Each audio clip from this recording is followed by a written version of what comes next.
Hello, everyone. Ricky Carmichael here, along with my partner and best friend, Jeff Emig. Welcome to another Real Talk 447 30+2. First and foremost, we got to thank our great partners at Rocky Mountain ATV MC. They are the best in the business for parts, accessories, or whatever you need. Check them out. They will get it to you. Slick Products for all your off-road washing needs. They are the company that you want to check out. Fantastic people involved there, and glad that they're a part of Real Talk 447. ODI grips and handlebars. Check them out online. Also, while you're there on their website, go get you a pair of the Emig Pro lock-on grips. Myself personally, I love them. They're my favorite grips. And check out the RC4 Bend handlebar. I think you'll like it. And then, of course, last but not least, Fox Racing. The best apparel in the business and protective gear, whether you need helmets, gear, gloves, jerseys, boots, you name it, they got it. Thank you to all of our great partners, and enjoy the episode. Said if you can't win, wreck someone who can. Exactly. And I knew I wasn't winning that. Why do people not get out of the fast lane? Every time I see that picture of you riding around with that big ass fro you're wearing, I still get pissed. It was that night I said preparate, but I didn't say what I wasn't supposed to say, and that's A1.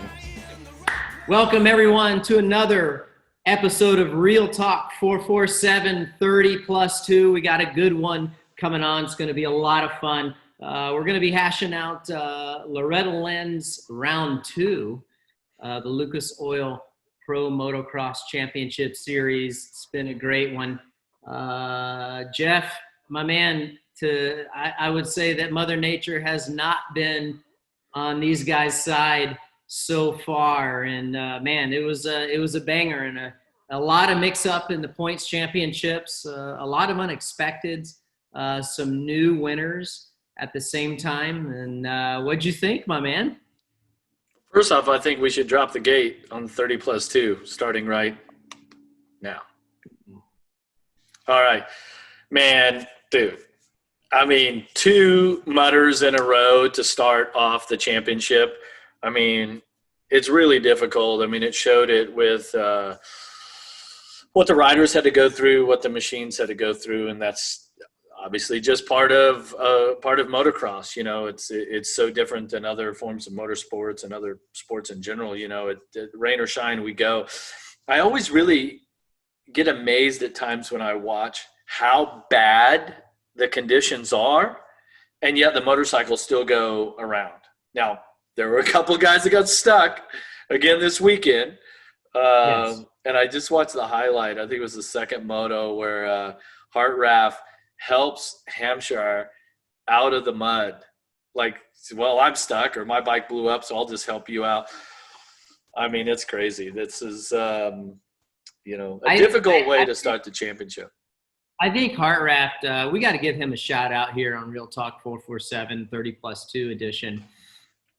I feel like being in that situation, Jeff, you know how it is. I feel, I mean, that's a position you don't want to be in. It's already muddy.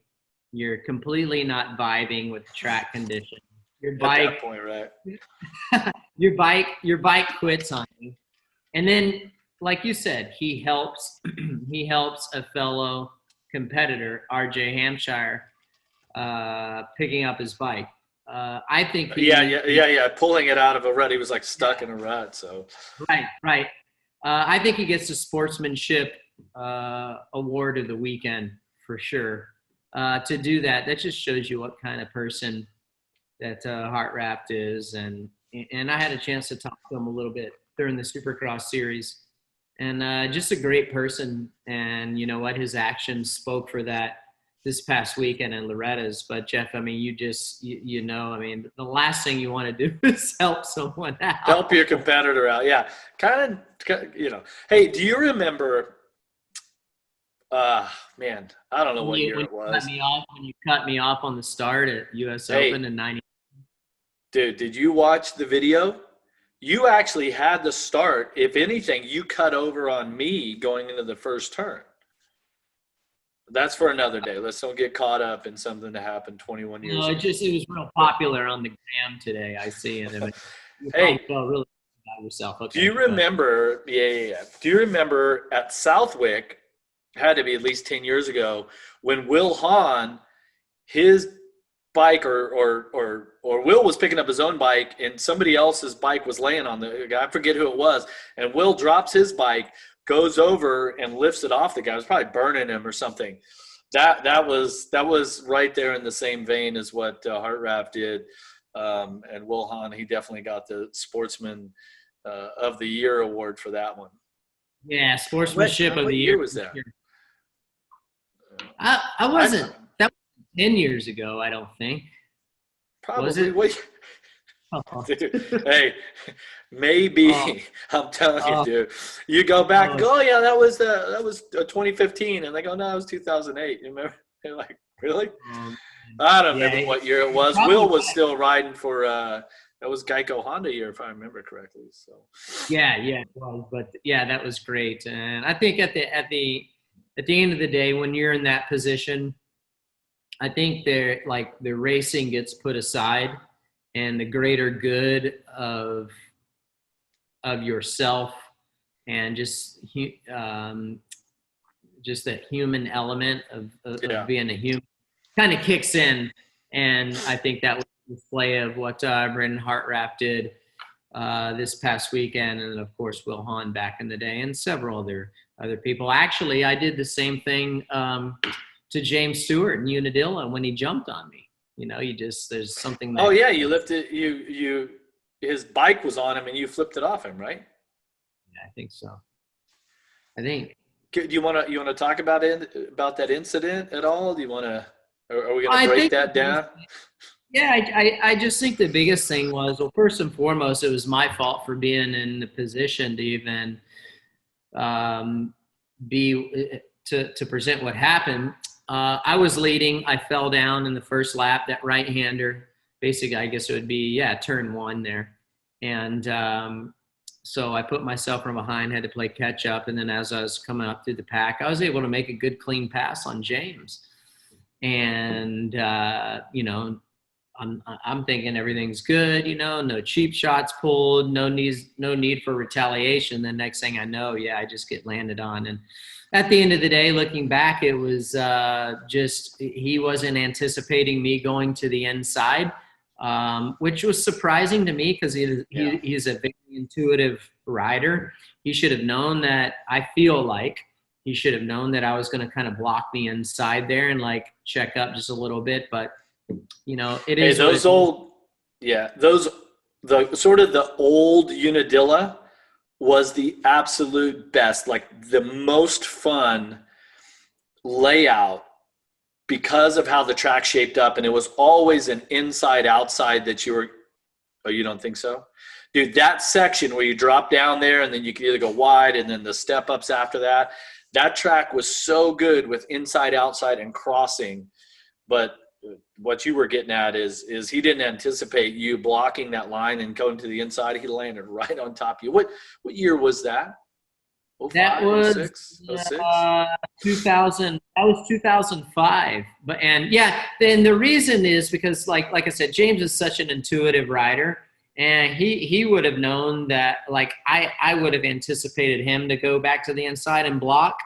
And same for him, him and I we kind of had that, not necessarily agreement, but we had that intuition of how we raced each other, and it was very tactical, and that it kind of caught me off guard. So anyhow, but what would I want to ask you, Fro, the biggest surprise to you from Loretta Lynn's round two? The biggest surprise. Biggest surprise. I would have to say that Tomac doesn't finish either moto. He got points in the first moto only because they had lapped up a bunch of riders, and what did he get? Ninth, maybe, I guess it was, in Moto 1. So that was probably the biggest surprise, is that he didn't score any points. Yeah. Yeah. this just kind of brings up a topic that I'd like to talk about before we really get into crunch time on the racing and our analysis on and what we thought of what happened. But before each mud race, I would always get a friendly reminder from my mechanic at the time, Mike Gosler, is like, hey, be mindful of your clutch. Now, back in those days, we didn't have hydraulic clutch. It was cable-driven clutch. So you could tell if how much clutch you were using because the clutch was constantly adjusting. And if you were hard on the clutch, it would start to get really tight. And so you had to back it off, back off the tension. So you had a gauge there. Well, now with the hydraulic clutches, it's constantly, it's automatically adjusting. So for the people of you who don't know, and you're like, how could these guys not know how much clutch they're using? Well, the reason that they don't is because of the hydraulic clutch. It continually is automatically adjusting to where they have their lever position. So you really don't know how much you're using your clutch as if you had a cable-driven clutch. So I would like do a lap using the clutch, and I would take a lap without using the clutch, or maybe 2 laps without using the clutch. But you had that gauge, because you could tell how much you're using it. Yeah. So it's just, easier said than done, obviously. But I feel with this day and age, with the technology that these guys have and the resources that they have, I was surprised at the amount of DNFs and the failures from the machines that we saw happen to a lot of these great riders and athletes not being able to finish. And I can only think that majority of it was just from, engine temperature. Engine temperature starts to rise when you're using the clutch a lot. When the dirt is really heavy, the bike doesn't roll very well. And the mud creates a lot of resistance on the bike, which creates a ton of engine heat, and you just end up toasting the bike. So yeah, the radiators are clogged. They're not getting any air. Tons of mud packed around the engine, so it's like an insulator. So the front of the engine's not getting any airflow to it. It's just mud packed on it. It's a difficult situation. But I think that what you're almost implying is that the rider technique or error, if you will, is leading to the mechanical. I do. I just feel that the hydraulic clutch is a problem in mud races, because you're sitting there on that clutch, you're using it, and these guys are going back and forth and they're losing their balance. It was really, really ruddy, which how if you start to lose your balance, you pull in the clutch just a little bit, and as you're doing that, you're revving the engine. That creates engine temperature and clutch temperature as well, and you burn out your clutch, and you don't know how much clutch, you don't realize how much clutch you're using if the adjustment is automatically adjusting to the perfect position. Now in a cable-driven lever, it's constantly moving, so you're like, oh man, I'm using the clutch too much, I need to back off of it. And then when you do that, everything cools down a little bit, and you're able to preserve your engine life a lot more. So I'm not completely blaming the riders. If a lot of these guys, I'm guessing, Jeff, have grown up with hydraulic clutch, which is most of their career, especially professional career. So anyhow, that's my thoughts. I feel like moving forward for the rest of the nationals, that you will see these guys be a lot more mindful. So Tomac, who we were just talking about, has won this title 3 times in a row. Okay, you're probably the last rider to win it 3 times in a row. I don't know if Villapoto or Dungey ever did. Yeah, maybe not 3 in a row, because they swapped it back and forth a couple times. I'd have to look at the stats from the research department, but he's 40 points down We have a short championship. It's only 9 races, correct? Yeah, I mean, Right? So you're 40 down after 2. we got 7 left. Yeah, so that's all. This has to be, calculated in there. Is that hole going to be too deep for Tomac to dig himself out of, or is like Osborne and some of these guys, legit championship contenders, not just race winners, moto winners? Okay, my thought is this. I have a lot of confidence in Zach Osborne. I'm going to tell you why. He has a lot of experience. He won multiple championships at the 250 level. Basically, he's been through hell and back in the 450 class. If you look back on his 250 career, he's had a rough go at it, and he has been able to turn that around, and to do that, and to have the mental fortitude to be able to turn this around. And we talked about this here on 447 already. To be able to turn that ship around at the elite level of pro motocross racing is really, really hard to do. He knew how to win on the 250. Now he knows how to win on a 450. And the guy just really has he's got the eye of the tiger. He's got a heart of a lion. And I mean, look how his day started out. Dude, he didn't even, he had bike issues. I mean, that could really affect you mentally. It affects your qualifying position and how you can start. I know there's a lot of controversy. Some people saying, he shouldn't have been able to ride the B class and still have this gate pick. It is what it is. You know what? The B practice? Yeah, the B practice. So they let him in the B practice, and then he was able to post a pretty decent time. I think it was like top 10. So that gave him, a top 10 starting pick for. Did all of that happen per the rule book, or was the rule book thrown out because they were on a shortened schedule? Yeah, I mean, I think it's like when you do a negotiation, when you're trying to get rid of something, sell something, like as soon as the original plan is broken, then you're up for renegotiation, right? So I don't know the rule book enough when it's an abbreviated schedule. However, there were some people complaining about how it went down. However, he was put in that position. He went out there and he executed and did what he needed to do. So I'm going to land my plane here real quick. I think 15 minutes left. I think that Zach Osborne is for real. I think he's in the driver's seat. And I think the 3-time defending champion of Eli Tomac on that Monster Energy Kawasaki has a lot of work to do. And now, Jeff, and I want to hear your thoughts on it. I mean, he is in a must situation, and what does that do mentally for him? Yeah. Well, he's got Saint Cirillo, Baggett, Anderson, Barsha, and Muscan in front of him in points. I mean, obviously, Tomac can win some races, I mean, let's face it, he's arguably the fastest rider in America, on any given weekend.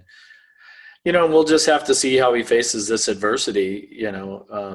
Every time every year's new, and some years they're easy, and some years you got to face that adversity. And so, I guess with Tomac, you're going to see how he responds.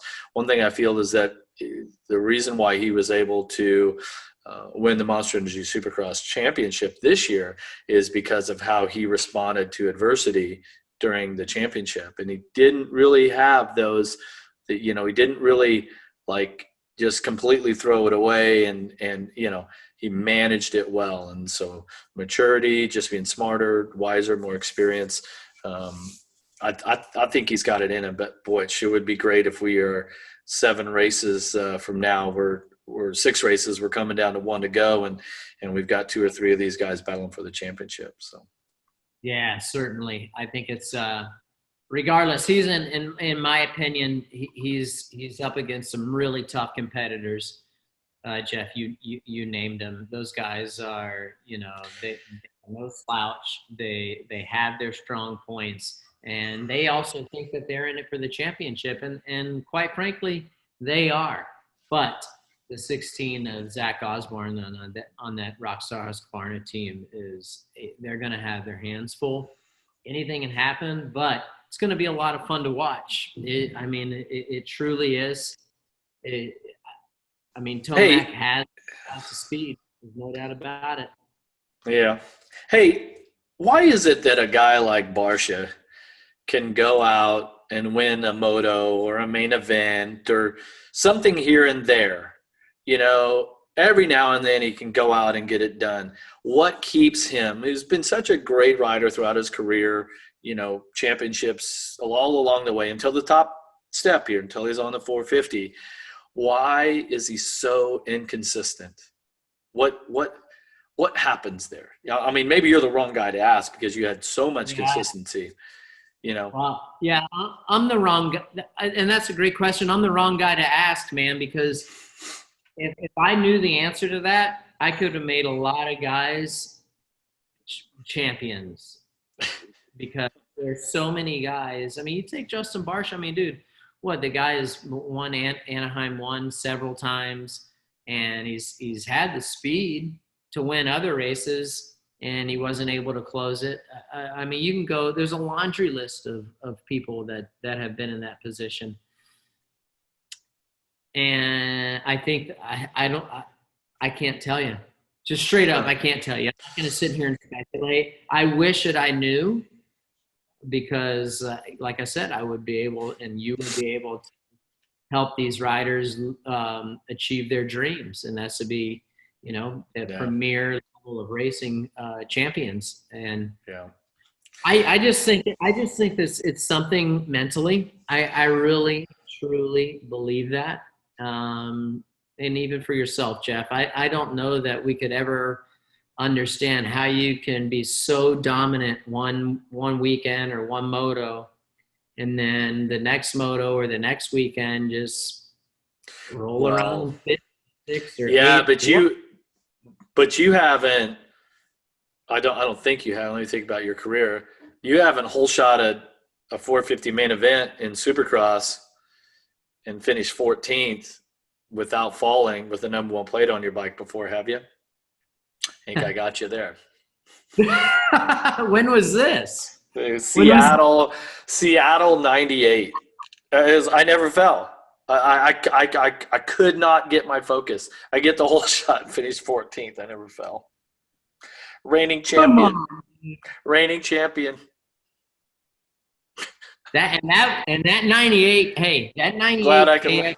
50. It wasn't a bad bike either. No, it was okay. Yeah, it was kind of from about here up. So, hey, so last week after the race, I'm flipping through Instagram, right? I'm looking at the photos, and you seen my repost. That photo of RJ Hampshire was so awesome.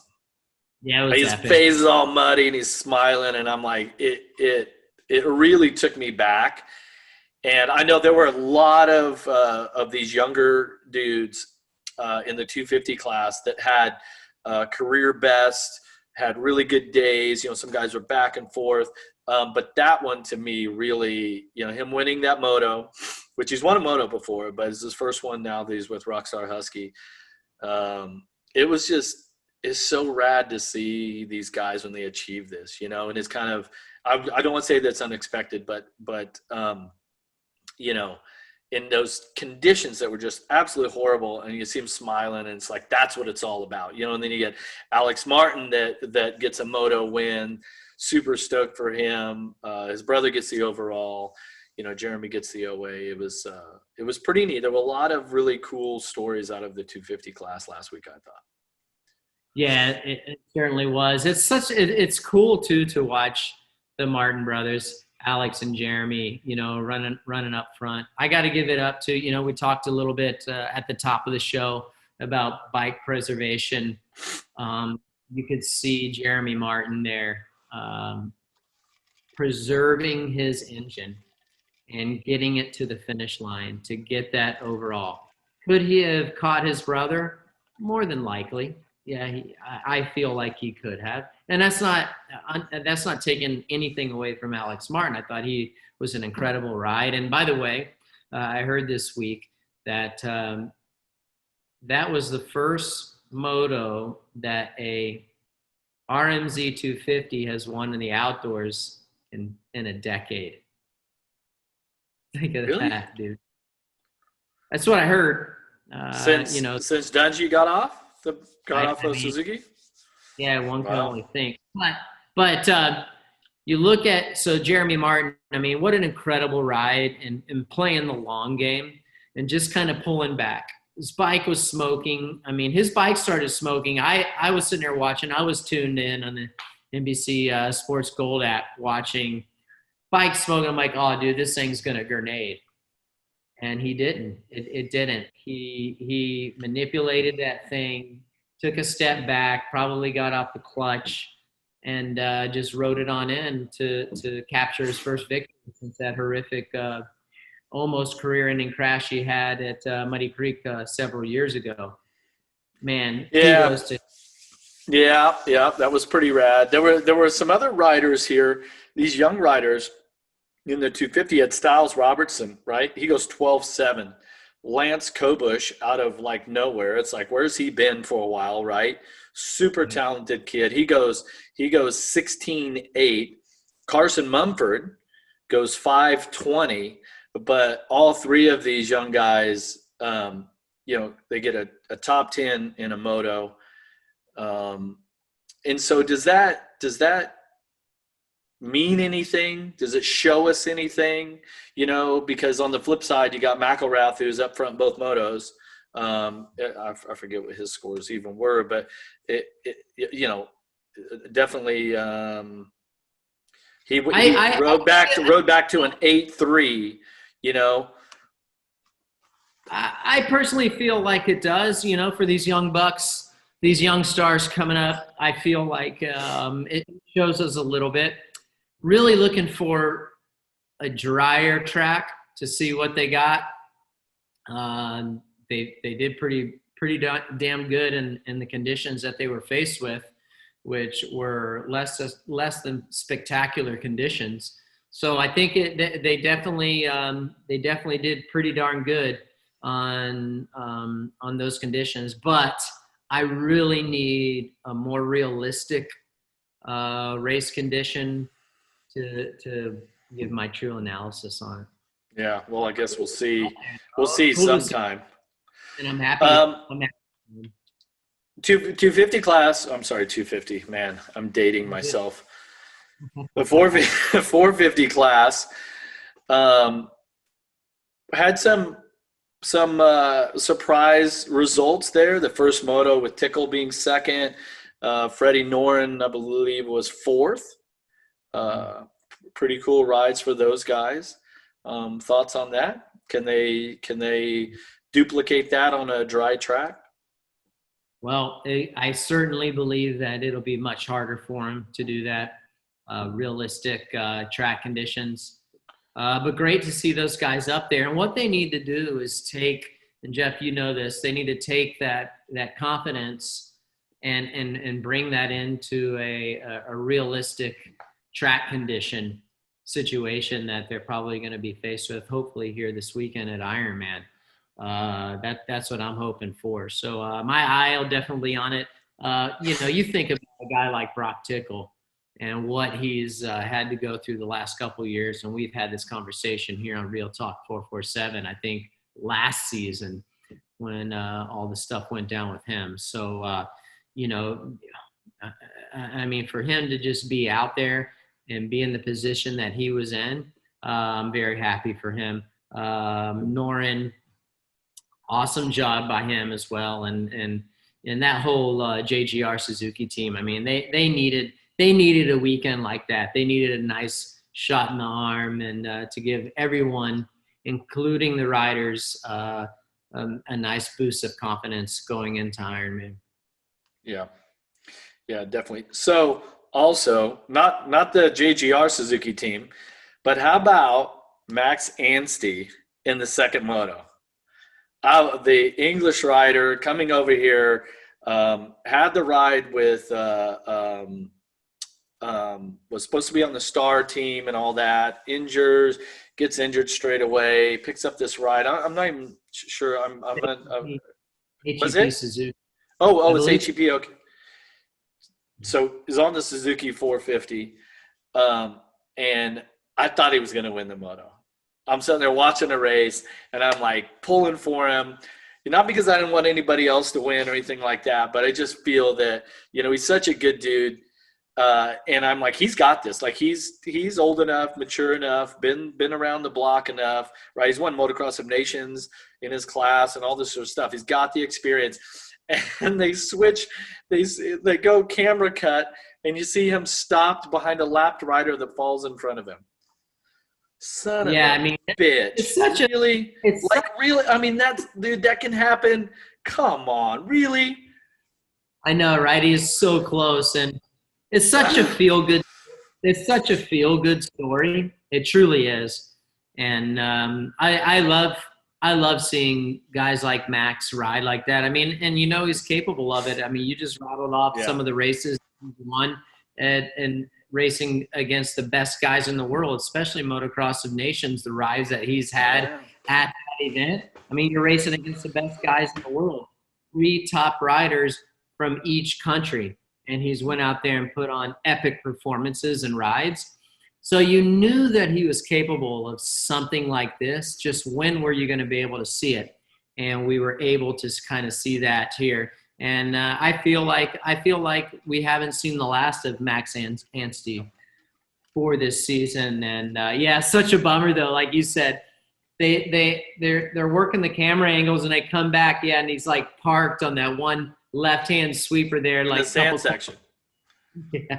Like couldn't the guy fall in the line that Zach Osborne was in? Right? It didn't right.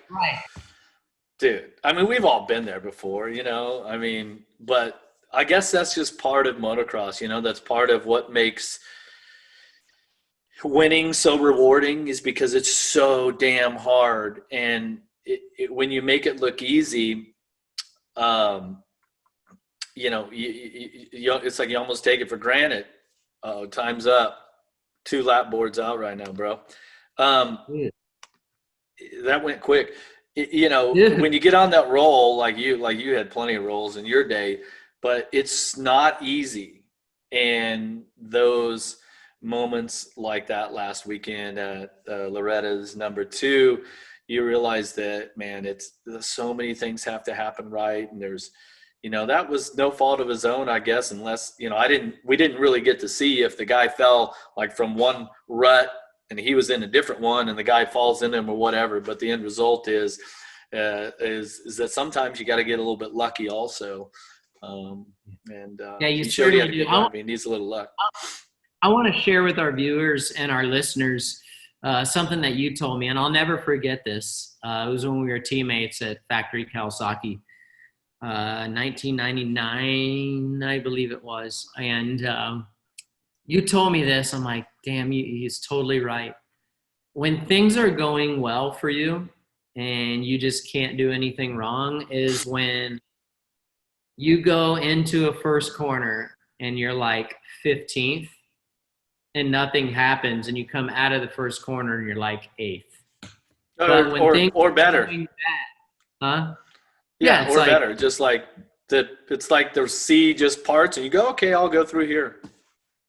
Right. And when things are going bad for you, not that they were going bad for Max Anstey. I mean, this season has not been what he was anticipating for sure. He's been dealt with a lot of injuries and faced a lot of challenges this season.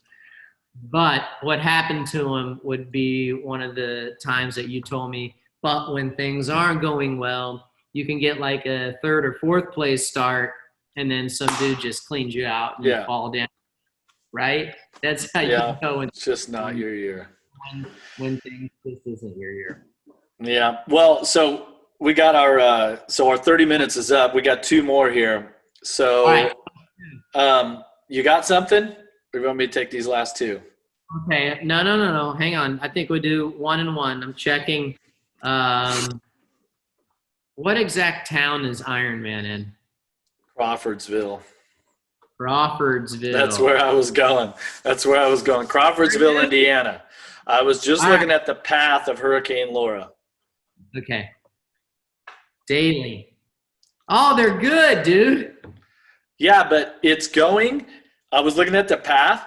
It's going north right now, and then the jet stream is going to push it east. But if it had kind of stayed on the trajectory that it's on right now, it would go literally right over Indiana. But the jet stream's going to catch it and push it. So they're going to get a little bit of rain on Friday, it looks like. 60% chance on Friday, 20% chance on Saturday. I think it's going to be good. I'm holding thumbs. I think it's going to be a good one. These guys, they need a reprieve from the bad weather. There's no doubt about it. So my prediction for Ironman is going to be Marvin Muscan for the 450, and I'm taking Dylan Ferrandis for the 250s. All right. How about you? All right. What do you call it? I don't do predictions. You know that, but I'm gonna wrap up this 30+2 with a joke. You ready? Okay. All right. Dude, let me hanging.